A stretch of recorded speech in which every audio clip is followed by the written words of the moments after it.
Hello viewers, আসসালামু আলাইকুম। আমি আবির মাহমুদ আছি আপনাদের সাথে এবং আপনারা আছেন অনলাইন স্কুলে।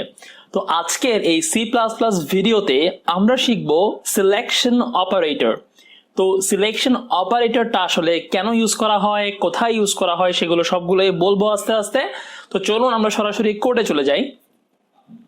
তো আমি একটি প্রোগ্রাম রেডি করে রেখেছি, যেটা সিম্পলি একটা ফাংশন আছে এডিশন ক্লাসের মধ্যে। আমি সেই ক্লাসের একটা অবজেক্ট দিয়ে সেই ফাংশনকে কল করতে পারবো অবজেক্ট ডট অপারেটরের সাহায্যে। এটা আপনারা জানেন। সো আমি একটু রান করে দেখাই। দেখুন, we are going to learn selection operator. So এটা আউটপুট আকারে শো করছে। এখন আমরা এই কাজটাকেই সিলেকশন অপারেটরের সাহায্যে করে দেখাবো। সো প্রথম কথা হচ্ছে, এই সিলেকশন অপারেটরটা ইউজ করতে গেলে আমাদের পয়েন্টার দরকার। ওকে, তো আমরা এই যে ক্লাসের একটা অবজেক্ট দেখতে পাচ্ছেন, এখানে আমরা সেই ক্লাসের একটা পয়েন্টার ডিক্লেয়ার করব। তো আমি বারবার এটা আবার না লিখে আমি কন্ট্রোল ডি প্রেস করলে সেম লাইনটা আবার কপি পেস্ট হয়ে চলে আসে, ডুপ্লিকেট যেটাকে বলে। তো আমি এখানে একটা পয়েন্টার ডিক্লেয়ার করব। পয়েন্টার আমরা জানি কিভাবে ডিক্লেয়ার করতে হয়, স্টার দিয়ে দেন যে কোনো একটা ভ্যারিয়েবল নাম, ধরে নামে দিচ্ছি পি।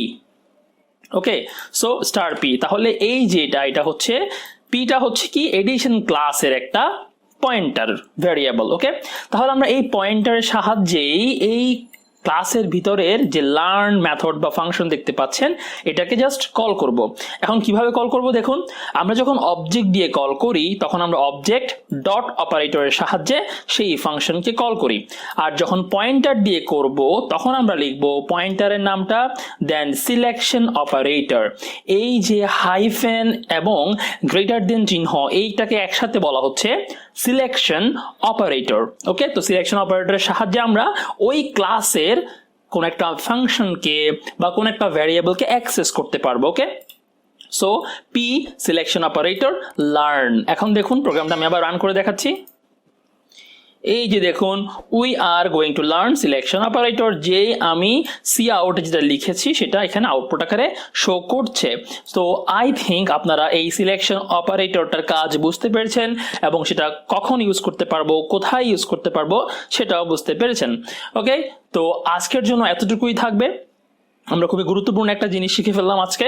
তো যদি কারো কোনো সমস্যা থাকে আপনারা কমেন্ট বক্সে অবশ্যই জানাবেন, এবং আপনাদের জন্য একটা কাজ দিয়ে যাচ্ছি। আপনারা একটা কাজ করবেন, সেটা হচ্ছে আপনারা এখানে একটা প্রোগ্রাম করবেন এই সিলেকশন অপারেটরের সাহায্যে। সেটা হতে পারে দুটি সংখ্যা যোগ করার প্রোগ্রাম, বা হতে পারে একটা ক্যালকুলেটরের প্রোগ্রাম, বা যে কোনো প্রোগ্রাম। জাস্ট আপনারা এই সিলেকশন অপারেটরের সাহায্যে সেই ক্লাসের মেম্বারদেরকে অ্যাক্সেস করবেন। ওকে, এই কাজটা আপনাদের জন্য থাকলো। আপনারা বাসায় এটা প্র্যাকটিস করবেন, আমাকে দেখাবেন কমেন্ট বক্সে। দেন যদি কোনো ভুল থাকে আমি অবশ্যই বলবো, এবং সঠিক হলে সেটাও আপনাদের জানাবো। তো যদি ভিডিওটি ভালো লাগে অবশ্যই লাইক দিবেন। আমার চ্যানেল নতুন হয়ে থাকলে অবশ্যই চ্যানেলটি সাবস্ক্রাইব করবেন এবং বেল আইকনে ক্লিক করে দিবেন, তাহলে আমার নেক্সট ভিডিওটি সবার আগে পৌঁছে যাবে আপনার কাছে। ওকে, তো বিদায় নিচ্ছি। ভালো থাকবেন সবাই। আসসালামু আলাইকুম, আল্লাহ হাফেজ।